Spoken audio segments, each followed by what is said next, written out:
Today's guest on Uncharted, Your Sidekick for Life is Ashish Gupta, hedge fund manager turned social impact leader, startup advisor, literacy advocate, and proud karaoke enthusiast. In this episode, Ashish opens up about the two very different halves of his life.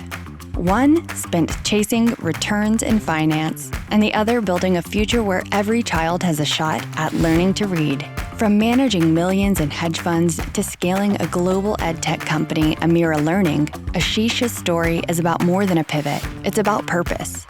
We talk about what shapes our values, how mentorship changes your path, and why we need better ways to help young people and ourselves figure out who we are and what we're built for. Whether you're 18 and overwhelmed or 45 and questioning your next move, Ashish brings insight, heart, and clarity to the conversation. If you're wondering whether it's too late to change course or too early to know, this one's for you.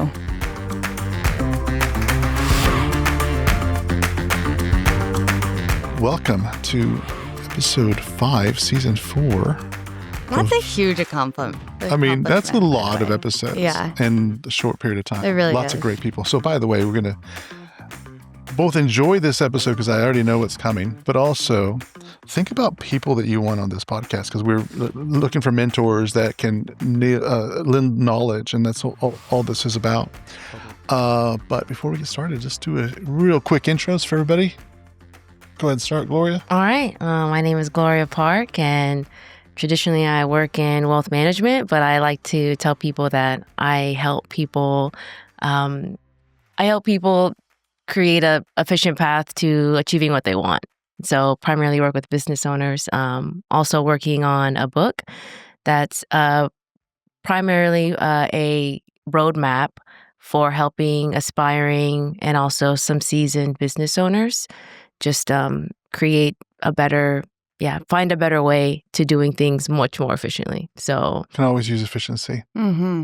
Hey, Natalie. everybody. Natalie Payton Newman. I'm an actor, comedian, podcast person, Natalie, and I'm here to heal through humor. Love it. Excellent. And Dan Dillard, founder of many things, like several things that I've done. That's right. The gray hair will tell you that I've just done a few things. And the current project is Founding Up, which is my passion project. And this is the podcast that accompanies that, all about Sidekick for Life. And we'll talk more about that. I'm really excited about our guest today, and Ashish Gupta. Would you kind of talk a little bit about what you're doing now? And then I want to go into your story. Sure. I can give a really short intro on me and then keep asking questions Got and it. I can get into. But yeah, Ashish Gupta, I've had kind of two distinct parts of my life or career. The first 20 years or so, I was in the investment management space. I was an investment banker, ran a hedge fund, but all about trying to maximize, I guess, profitability and wealth.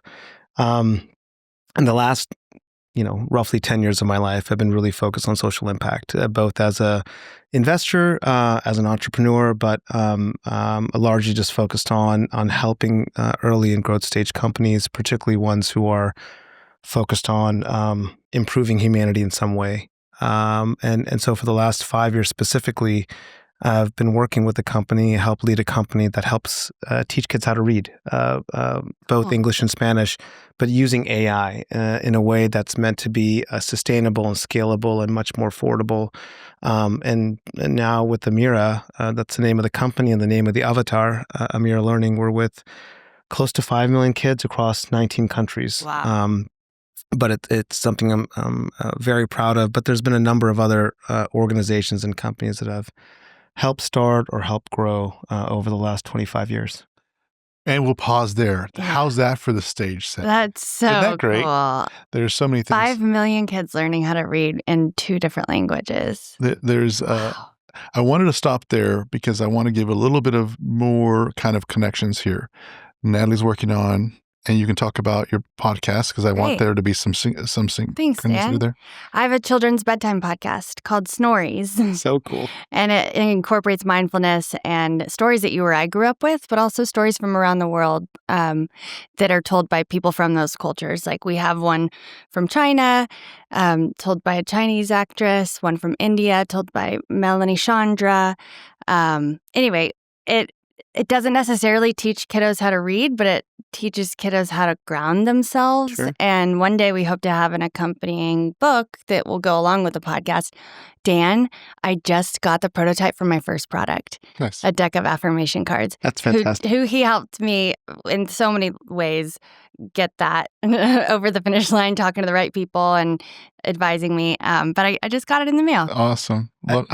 I'll just say a couple of things to that. Just, the biggest reason why reading scores or reading levels have essentially remained stagnant or declined in the last 2-3 decades, even with all this technology and all this emphasis on teacher training, is one, kids are reading less. Mm-hmm. And some of them just don't have access to great books, right. And engaging books. And two, simply because kids are reading less kids are reading. The percentage of 9-year-olds who are not able to understand a basic text is like at 65-70% globally. Wow.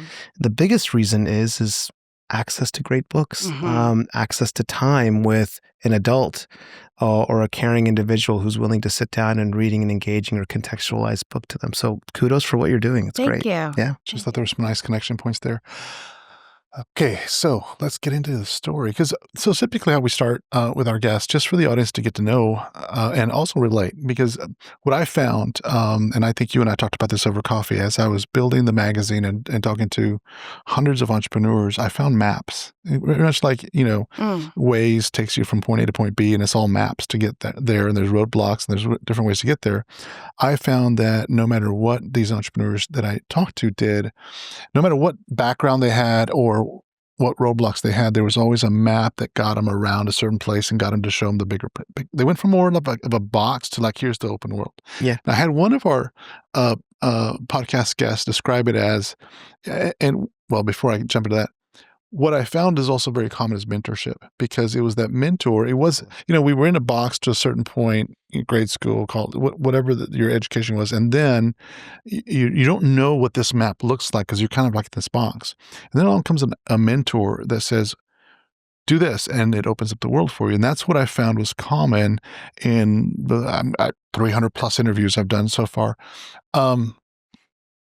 It was that the importance of that mentorship. And one of the guests that we had on our podcast, and a friend of mine, Dan Graham, says it's likened to, Dan? Yeah. It's likened to, a mentor is like you're in the city and he takes you up to the top of the mountain to overlook the city.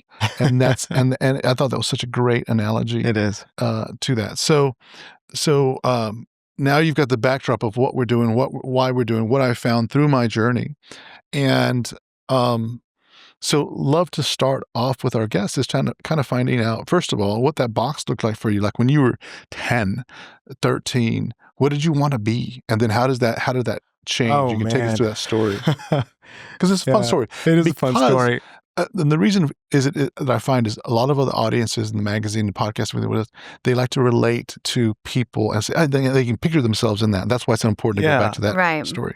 So I'll try to be concise because I've been known for having the gift of gab. But when I was, kind of preteen, a couple of things happened in my life that I think were pretty formative in the things that I decided to do. But so one was, my father passed away when I was 13. He died of cancer, but he was a really important figure in the community and just in how he lived his life. He was a professor.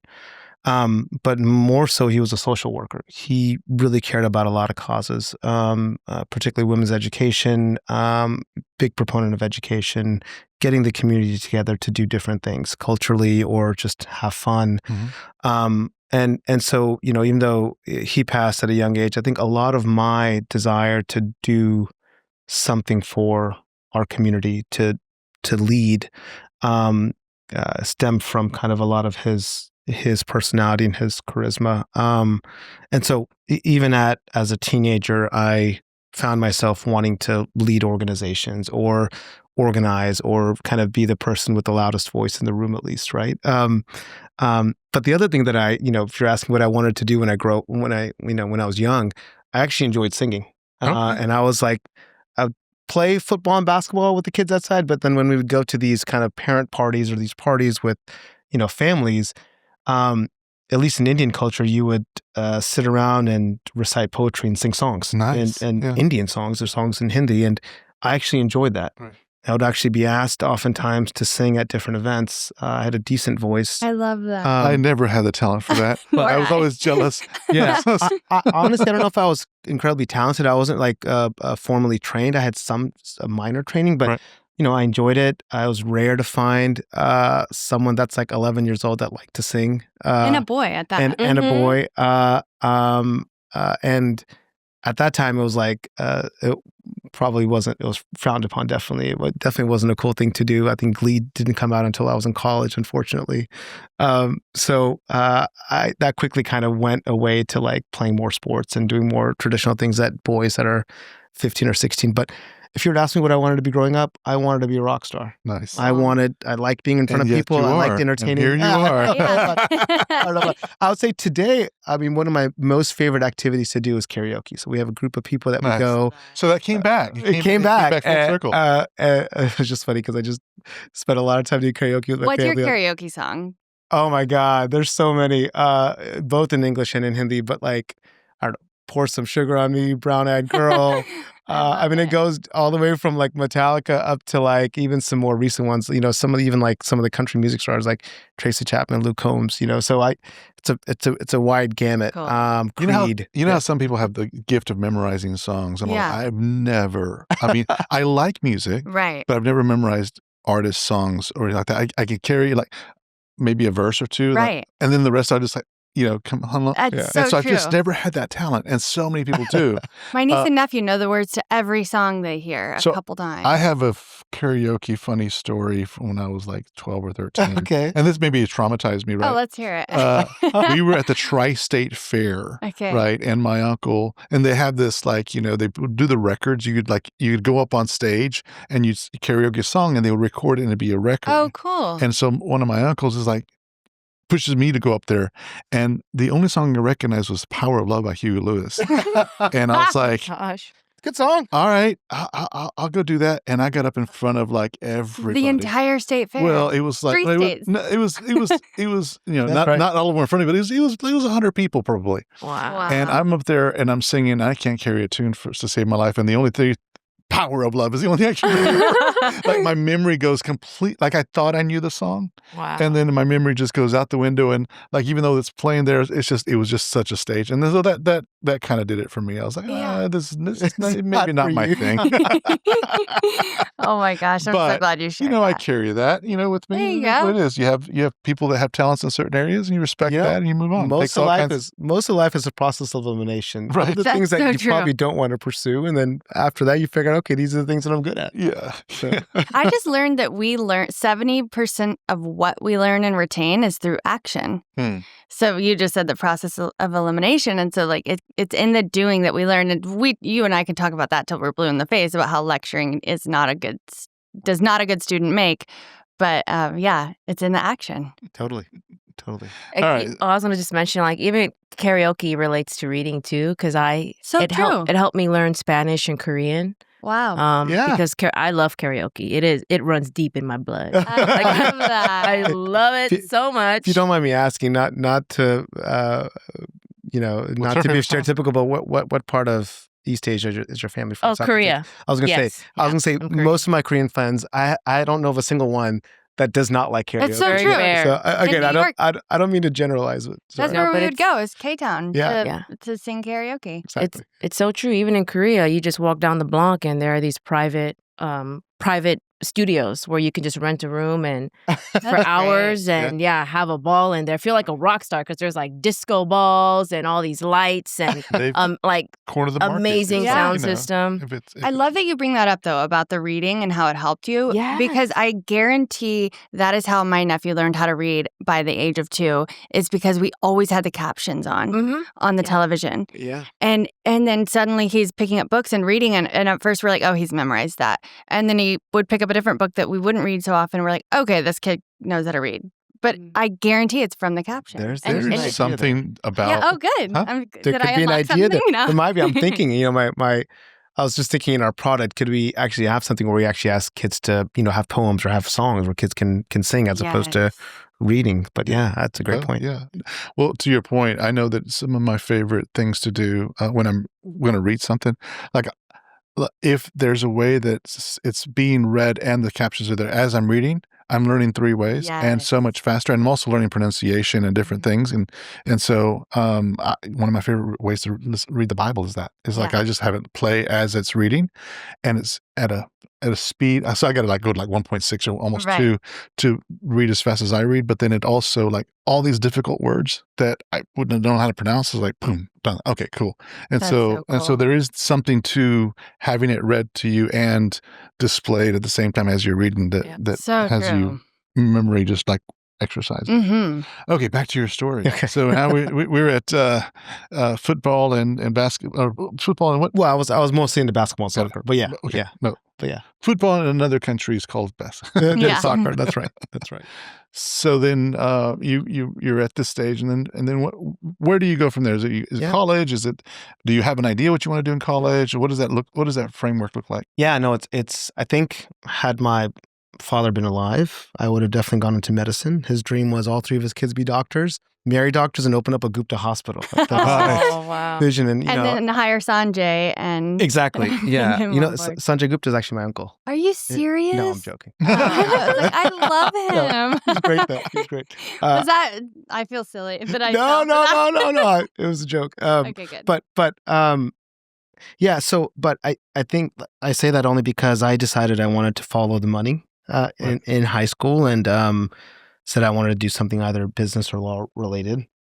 And so I applied to a few schools. I didn't really have a great sense of what I wanted to do until probably my freshman year in college. And I was like, I want to pursue something in business. And I saw a couple of folks, a couple of mentors, a couple of older classmen at UT that were doing something called investment banking. And it seemed like they were doing reasonably well and learning all about business and doing well financially. So I was like, okay, I'll probably do something like that. But I had applied to 4 colleges coming out of high school. Unlike today where kids apply to like 20 or 25, right? It's kind of the average. But and I had gotten into 3 of the 4, Penn, Rice, and UT, and didn't get into MIT, and wanted to stay close to home because my mom was single and it didn't get really a scholarship to go to the other 2. So UT was a great choice, and it's where my sisters, my wife, who I met at UT, went to, and it was a great school. So went to the business school there, and to be honest, Dan, I don't know if that was the right choice for me. Right. At that time, I think I was just focused on, okay, how can I do well financially? And I don't know if I had to do it over again, or if I advise others who are, part of this, I think podcast is to be a mentor, or to give advice. I don't know if I would recommend finance or marketing or accounting as an undergraduate major. I think it's great for certain folks, and if that's what they want to do, that's great. But I think having a degree in one of the hard sciences or engineering, frankly, I'm one of the few people who thinks having a liberal arts degree from a great university is a great stepping stone as well, right? The issue is if you want to pursue graduate degrees in business, I don't know if you want to pursue an undergraduate degree in business because it may handicap your ability to actually learn something more in graduate school. That said, business majors do well. They do financially well. But I think there's other avenues to learn how businesses work. But anyways, that was my pathway in college. I want to pull on that string a little bit, just because what I realized in wealth management, as I was one of the problems when I was in wealth management and talking to students and parents about funding college and whatnot is, and that's part of the things that we're solving with Founding Up, is trying to find what are we designed to be doing? Because every one of us has a spark in us that'll make us happy. But so many of us, so that mapping system isn't there yet. And so many kids going into college are like, okay, do I follow the money? And that may not be where my heart is, but that's like, it's practical. And so what's interesting is we were doing a bunch of, talking to a bunch of kids at A&M earlier, I guess maybe late last year. And so I remember talking to one in particular, and she was like already freshman going into sophomore, and I asked her, how she's, what she's going to be doing, all that, and she was so stressed out. And she's like, because getting into college was fine. I think I've got this idea of what I want to do. But once you're in there and money is going out the window, and like my parents' money, and now the stress starts happening because I don't know what I want. Like there's this pressure of not knowing what you want to do. Dan, you're saying it. Well, it's a real problem. When we went to college, the cost of college versus the income you were making, that ratio was significantly different than it is today, right? Yeah. You could actually have a degree in psychology or biology and go to graduate school or have a job, and it wasn't as hard of a decision because the cost of college may only have been $10,000 or $15,000 over the course of 4 years, right? Whereas now today, many colleges are charging $60K plus a year. Right.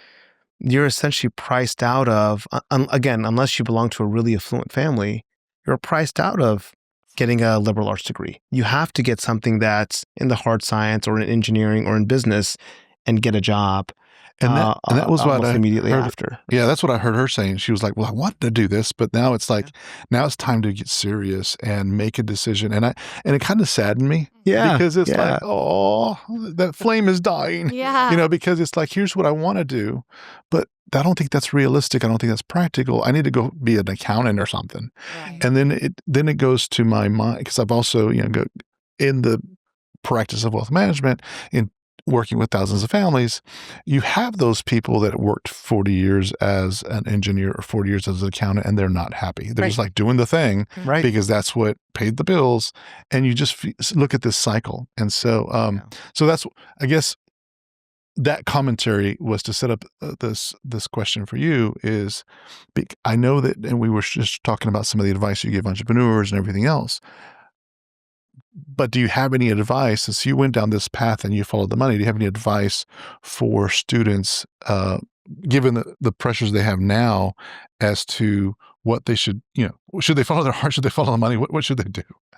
Yeah, it's a really tough question because, I have 2 teenage kids, right? Mm-hmm. And this is a conversation I've had so many times with other friends who are parents. Mm-hmm. And my own views on this have changed over the last 10, 15 years. Early on when I was a dad, I kind of under-indexed on joy and happiness and over-indexed on excellence.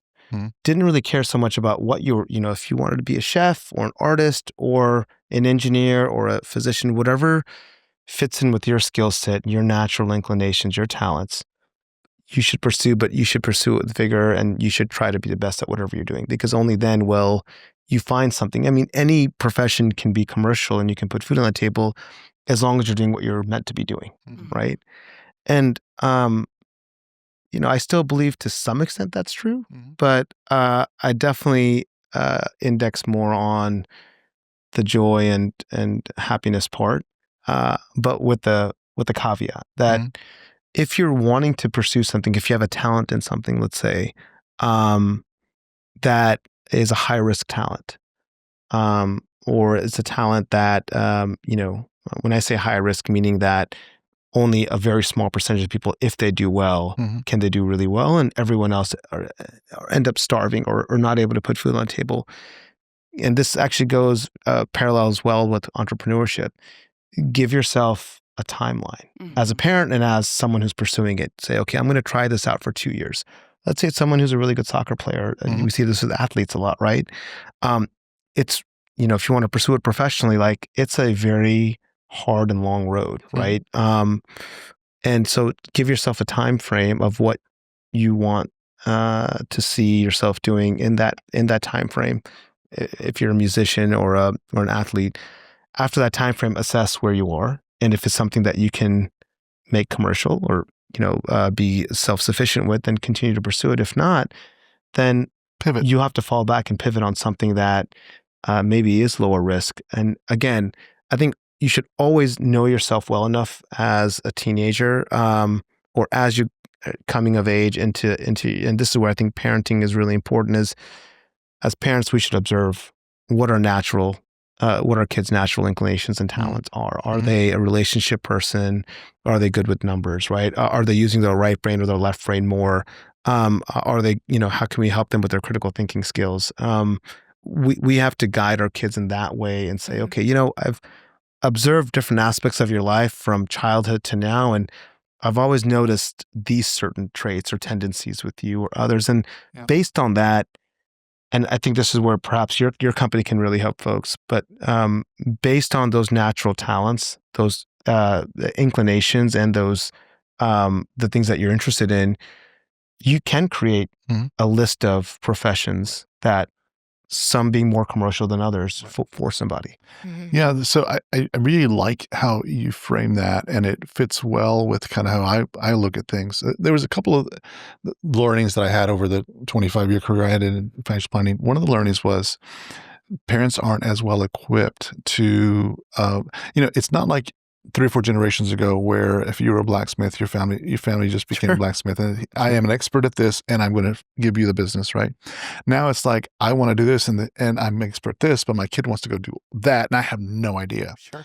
So, so that was one issue that I found that I thought, and that's what we're solving with Founding Up, is creating the maps that help parents and kids get where they need to go. So I love the idea of parents need to be more aware of it. Yeah, we're not going to be experts at if a person wants to be an engineer. I'm not an engineer. I'm in finance and other things, but my relationships in engineering, I could point my kids to that. Absolutely. So having that mindset is really great. The other thing that I really liked that you said is the focus for a couple of years. What I've done for my daughter, what I noticed happening with society was it was a kind of a box system. It's like, here's the system. Here's how things are done. You go to school, you go to college, you do this. Like, here's what's expected. It's almost like the societal peer pressure.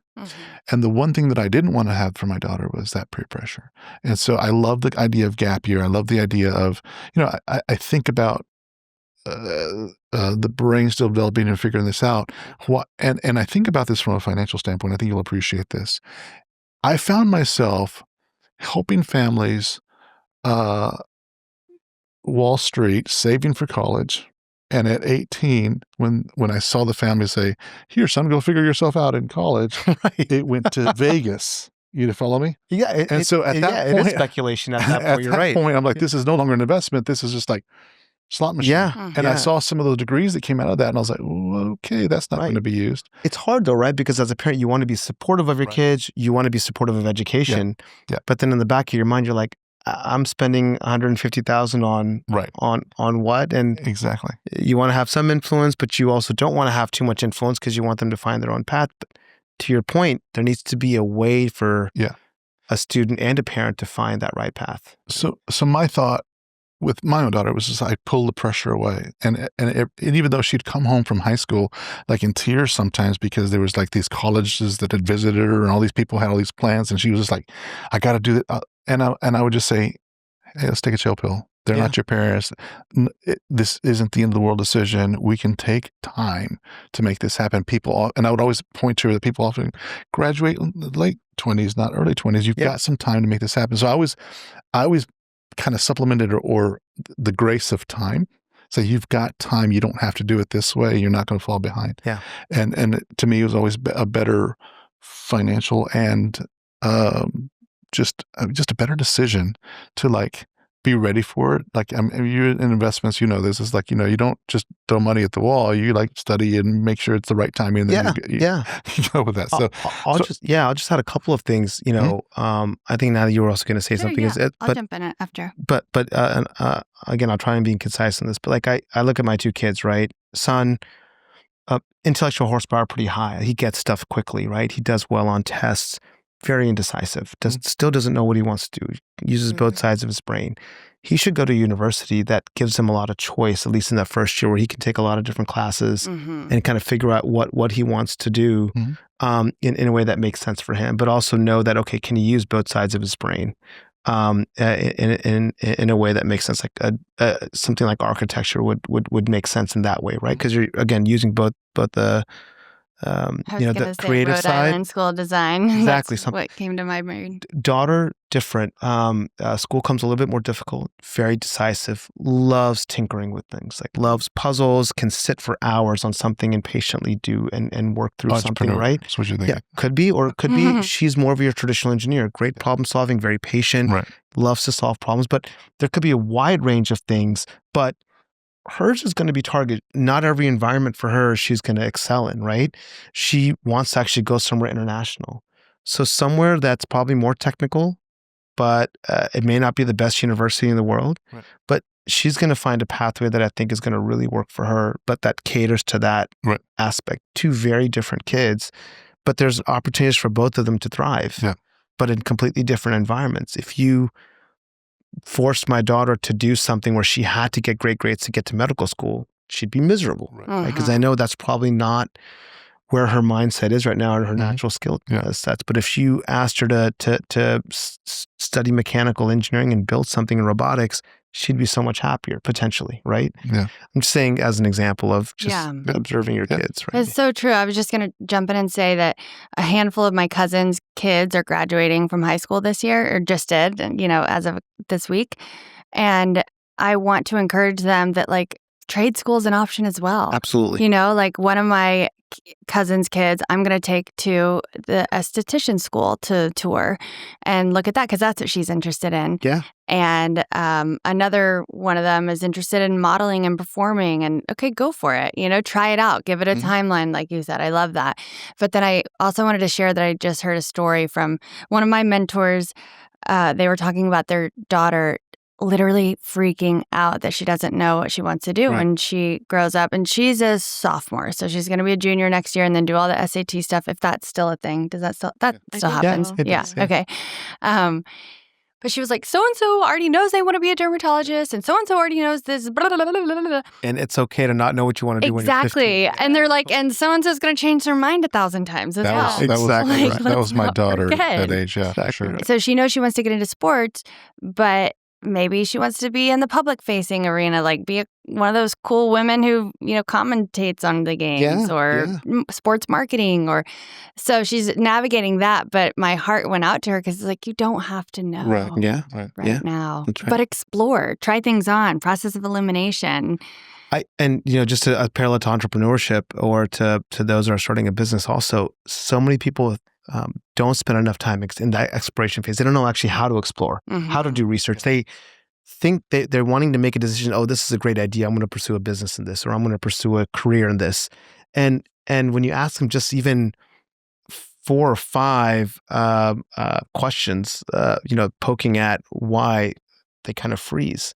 Or they haven't done enough research on, okay, well, do you know these 3 companies that do exactly what you're doing? How are you going to set yourself apart from them? It's like, oh, I didn't do the competitive analysis. Or, did you do enough self-discovery on the things that you enjoy and are good at to understand?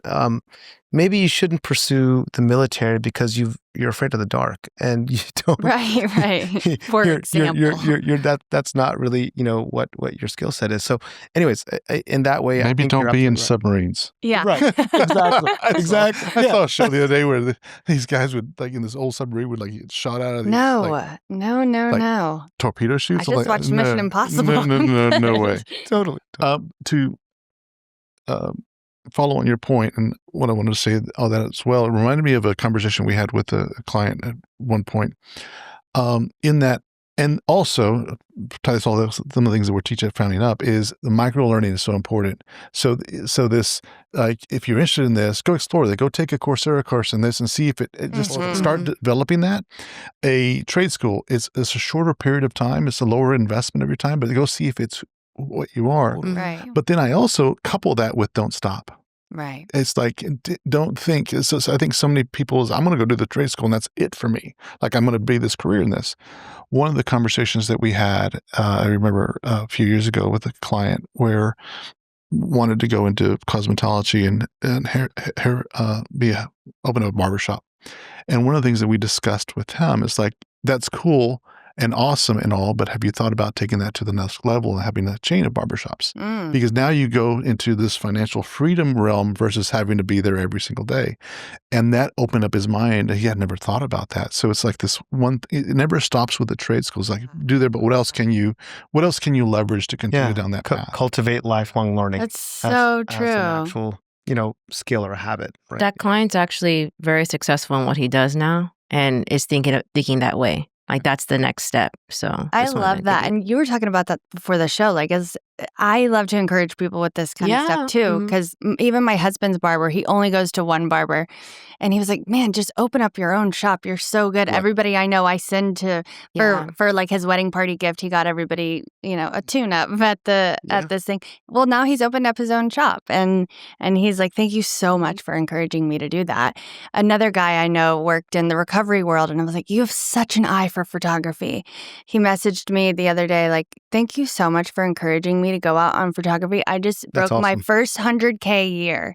I was like, yes. So I think a lot of folks that have jobs, so to speak, as a barber, as a photographer, the concept of opening up your own business is like, oh my God, that seems so daunting. And scary. I just want to do this. I don't want to handle all the business. I hear this with physicians or with optometrists. Like, I just want to work for somebody else and don't want to open up something. And that's totally fine if that's what you want. But I don't think they fully appreciate how, I wouldn't say relatively easy, but you can still focus on what you do well and start a business and outsource a lot of those other aspects. Yeah, there's duplicatable tools. Yeah, sure. and oftentimes the positives of controlling your own destiny, controlling your own time, end up outweighing that fear, that risk aversion around doing something on your own, right? And some of that will come with time. You're going to get. We had that guest on our podcast not too long ago, where she had her own shop. Or not. She started out as an employee, and then after a number of years, this is not going to last. My whole body just won't be able to take this, and so she started building companies and has done very well. I want to jump because I know we're 20 minutes. We're 20 minutes away from the end of the hour, but now I want to jump to the part of the conversation where mentorship happened for you, because you had these ideas. You went to college. You started down the path of, and for the first 20 years, you had the career in hedge funds. How did mentorship shape and help that? And then part two of that, how did once you got to, I've done this for 20 years, how did you decide to bail and move to the next thing? Yeah. It's so different, your next thing, by the way. Like going into teaching how to read is very different from hedge fund management. Yeah. Completely what? right. I'm kind of an anomaly in that way, right? Most people will make a graduate shift or Mr. Rogers. Yeah. Well, it's interesting, right? So I don't necessarily have a great answer to your question around did I have a formal coach or a mentor that's kind of been throughout my life that I could kind of point to. But I definitely have had several people that have been influential. I definitely think I need to do a better job of seeking out more mentors. But I would say in general, just in terms of my pathway, I actually didn't go into investment banking right away. I had a .com idea. I actually worked at a company called Trilogy as opposed to going directly into investment banking because I had that entrepreneurial bug to some extent. That same trait that I kind of had in high school. And it's kind of what wealth fronts and Betterment are today, the whole concept of a robo-advisor. Yeah. And it's like, hey, middle-class America or low-income America shouldn't have to spend money on a financial advisor. Sorry. Right. But there can be a way to codify and digitize or automate that process. And so spent a year and a half trying to build something out in 2000, and then for those that were around then know that the .com bubble burst, and I wasn't, I guess, brave enough to continue on this pathway to start something, right? And I went back into doing what I was trained to do, which is investment banking. So maybe one nugget of advice is, had I had a mentor or a set of mentors or a support system back then, and maybe I could have pursued it, right?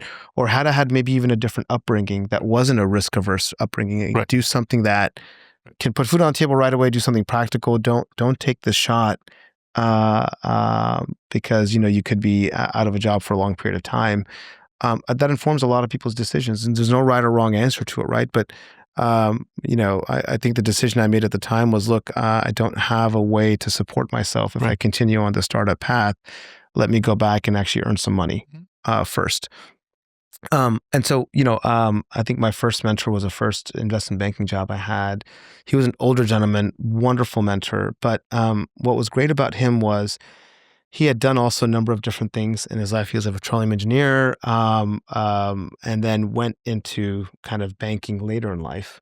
was also, someone who got married later and had kids later in life. But what was great about him, and I'd say with any mentor or any boss, is he didn't micromanage, right? And he just provided a great perspective on a lot of different things. So to your great analogy that Dan gave earlier around giving a bird's eye view, I think this is advice I give to anyone going into any job, whether it's investment banking or consulting or whatever, but seek out somebody that you can meet with once a month or once every 3 months, have lunch and just ask them questions.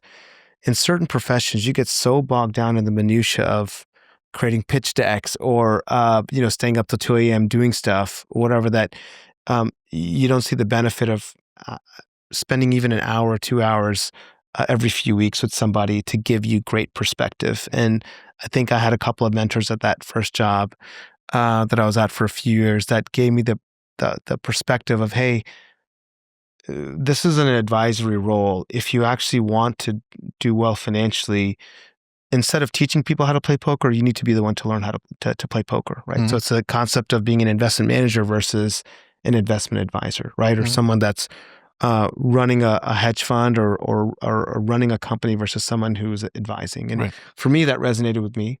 And so when I had the opportunity, I moved from what's called the sell side, investment banking, to the buy side, which is running an investment company. So again, found a couple of folks. The three of us started a hedge fund initially. At that time, I was kind of in my late 20s and was very scary because I was doing well financially, well enough. So the opportunity cost, and this is, again, I'll just share some nuggets of perspective. Oftentimes with folks, the opportunity cost of switching or doing something different is too high. And so, but when you feel that tug, like I can't be, I'm making $150,000 as an engineer or in whatever profession I'm in healthcare, but I've had this tug to do something different, to do something else, but I can't because I'm doing well enough in what I'm doing. Right. What is it that's going to cause you to make that change, right? And again, having runway, having a great support system, understanding what your vision is and what you want to achieve in your life. And for me, I think my wife was a great support system. She's like, look, you've always wanted to run your own investment company. It's what you've been talking about. It's what, when you had your first job, you've always wanted to run your own company.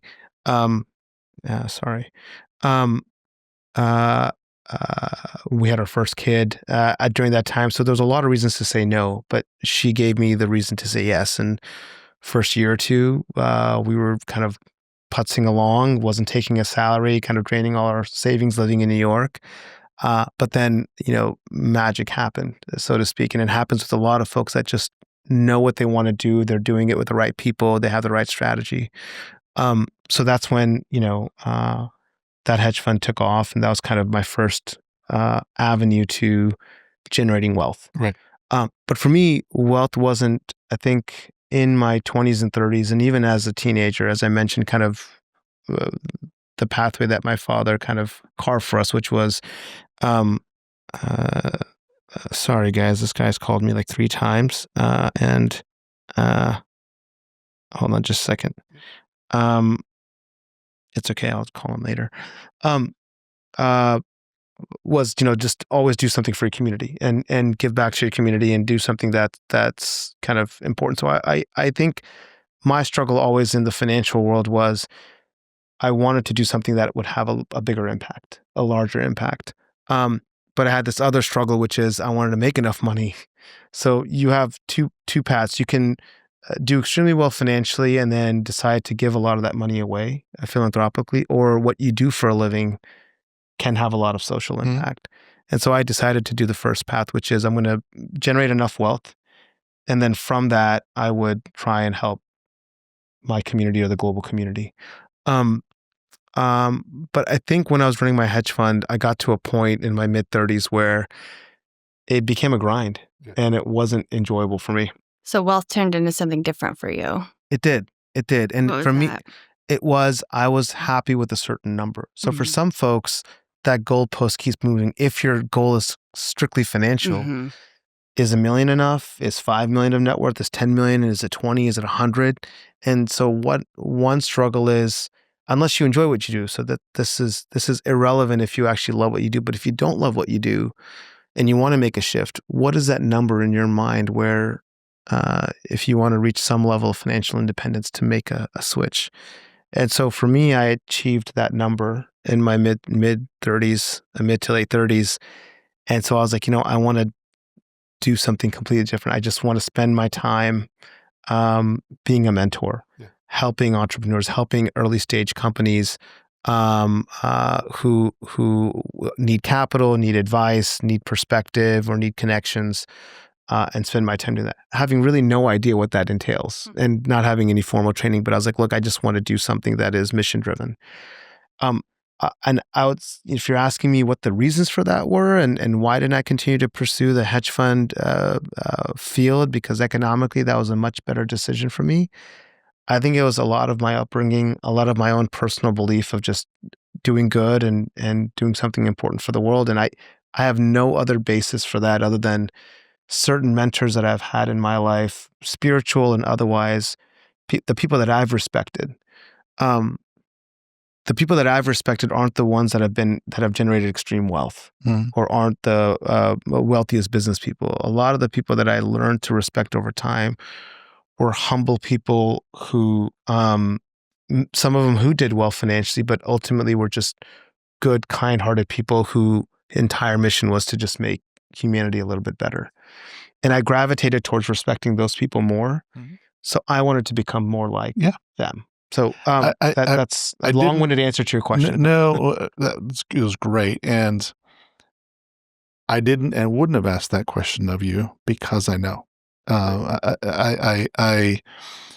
It's something that's, and I'm glad that you shared, but something that as you get to a certain point in life, wealth was one metric. It's just a metric, but it doesn't create happiness or purpose. That's right. It's just a tool.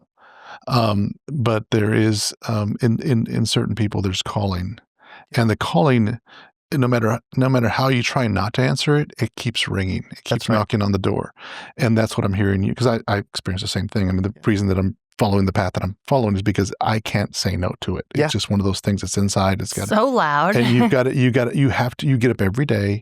And this is the mission. This is the purpose. This is what the world needs. This is you find your own place in society of why you're here. And once you find that, it's nothing else matters. You just continue down that path to achieve that goal. So, but that's why I didn't. I knew exactly where you were coming from. But that's a wonderful, wonderful story, and I'm happy that you shared that. And with that, is there any other thoughts? We're kind of running out the hour. Questions? Anything that you have for Ashish? I have one final one, and we've got about 5 minutes. And so my final question is now around Amira Learning. So you went from, okay, I want to go help all these companies and do these things. And we talked about some of the entrepreneurial lessons that you give, to college kids and stuff. But then there's this one company. Yeah, that's true. That called you, and you went from not only advising, but you went to actually to go work there. Oh, that's how that happened. And so, tell me how that calling changed for you. Yeah, it's a great question. And, I'm going to be kind of transparent, which is I'm not sure if Amira is the end game for me, so to speak, right? It's still part of my kind of journey of self-discovery. But, about 5 years ago was one of the companies that I was an early investor in, just like a dozen other companies that I was investing in. About 15 years ago, I started getting involved in an organization called Pratham, which is now the largest nonprofit focused on foundational literacy and numeracy. They focus mainly in India. And just really enamored with that organization, philanthropically and personally, was spending a lot of time with them. So I had already kind of made somewhat of my personal passion to be around education or early years education, and just really focused on that on a personal level. So when I invested in Amira was trying to help kids learn how to read and accelerate reading fluency. for kids in the U.S., it was already aligned and attuned to what I was doing personally and philanthropically. And when I got to know the company and the CEO and the founder and kind of the help that they needed both financially, and I saw what this product could do for kids in third world countries and developing countries, in countries like India and South Africa, I was like, this is fantastic. I would really like to be involved operationally. Not knowing what that really means, because most of my life had been as a financial advisor or running an investment company or managing capital, right? So, 4.5 years in, I'll say, look, managing people, product, process is really hard. I'd say I'm probably more, my skill set's probably more attuned to managing capital. But I haven't had this much fun and this much satisfaction in doing something. So look, I think, like with any experience in life, whether it's the joy of becoming a parent or trying something different, I've really kind of enjoyed the learning curve of being an operator. I've always been mission driven with the mission, so that was easy. I have kind of a scrappy startup mindset in general, so that fit well. But yeah, I don't know if at the end, if there's some kind of monetizing event with Amira in a year or two, if I'm going to continue to stay in the ed tech space or in the early literacy space, or I'll find another problem to solve. But I like this idea of trying to solve big problems, working with the best and brightest people, certainly people that are smarter than me, and trying to help solve those problems.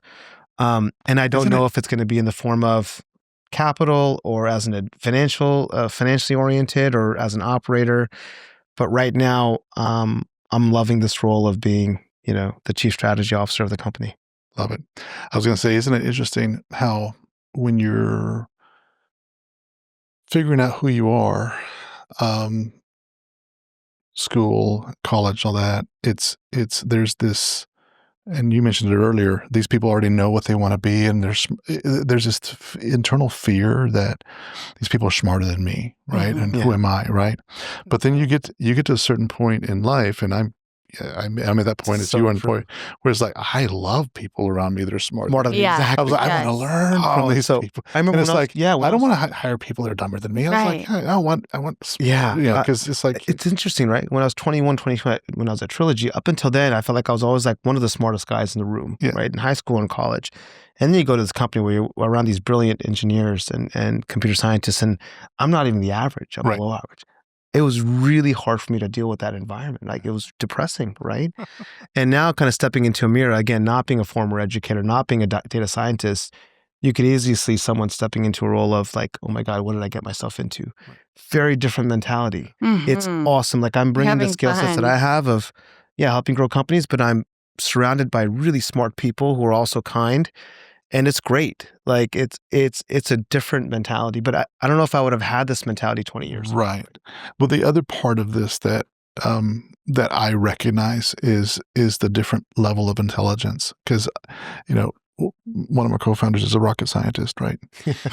and he's incredibly knowledgeable about so many things, right? And so, but what's really interesting in working with people of that level, and I've got others that I work with as well, is that you can respect the knowledge they have, but then you can also see what you bring to the table. Yeah, so you actually can say, okay, well, that's amazing, but here's where I fit in. It's the relationships, it's the way the vision and everything else. He's the public speaking person. He's the person with the relationships, and so. But you're also very perceptible. Like, you can tell things about someone pretty quickly after having a few questions or a few minutes of conversations, that I think is maybe your superpower. I don't know you well enough yet to know that, but it seems like that's a talent of yours, that you see people pretty quickly, right? Well, thank you. I was just going to try and make the comment that in this scenario, you don't necessarily feel bad about not having all that knowledge. You kind of feel excited. You feel excited that you're a piece of the puzzle. Right. That's right. That's exactly right. Here's where I fit. Right. So, anyway, with that, thank you so much for joining us. This was a wonderful conversation. Really wonderful conversation, and can't wait to share it with everyone else. And I've got some of the notes that you sent my way. We'll post that as well. No worries. Sounds great.